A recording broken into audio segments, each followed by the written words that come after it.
প্রতিটি লাশের একটা গল্প থাকে, কিন্তু কিছু লাশ কথা বলতে যায়। আজ সেই গল্পই বলছি, শেষ কাটা লাশকোরের নীরব অভিশাপ। 2006 সালের মার্চ মাস, ঢাকা মেডিকেলের ফরেন্সিক ডিপার্টমেন্টে নতুন পোস্টিং পেলেন ডাক্তার রায়হান আহমেদ। বয়স 33, যুক্তিবাদী মানুষ, ভূত প্রেতে বিশ্বাস করেন না।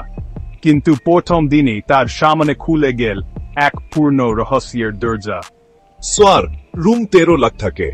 শুনেছি এক অফিসার আত্মহত্যা করেছিলেন। আমি ভূতের গল্পে বিশ্বাস করি না। Is anyone here? আমি মরিনি, আমাকে কাটালো। রায়হান ওখন জান ফিরে পেলেন, তার মুখে রক্ত, খড়ে মত নারীর ছায়া। কেসে আর কেন বলে আমাকে মারা হয়নি? রেকর্ড বুক ফান্তলে 2008 সালের এক রহস্যময় মৃত্যু। নারীর নাম শেফালি, রিপোর্ট বলছে প্রিম্যাচুর অটোপসি। মানে সে মরেনি, তবু কাটাকাটি করা হয়। আমাকে কেটেছে।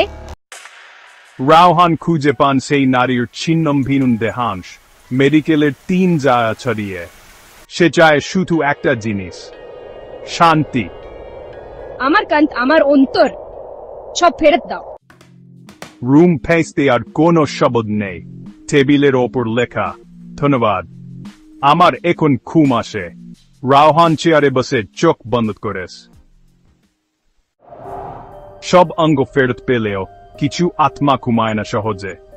ভুল করে কেটে ফেললে জীবন ফুরিয়ে আয় না, শুরু হয় শেষ কাট।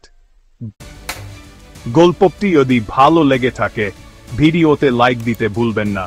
আর এমন আরো ভিত্তিক সিরিজ পেতে এখনই সাবস্ক্রাইব করুন এবি বাংলা গল্প চ্যানেলটিকে।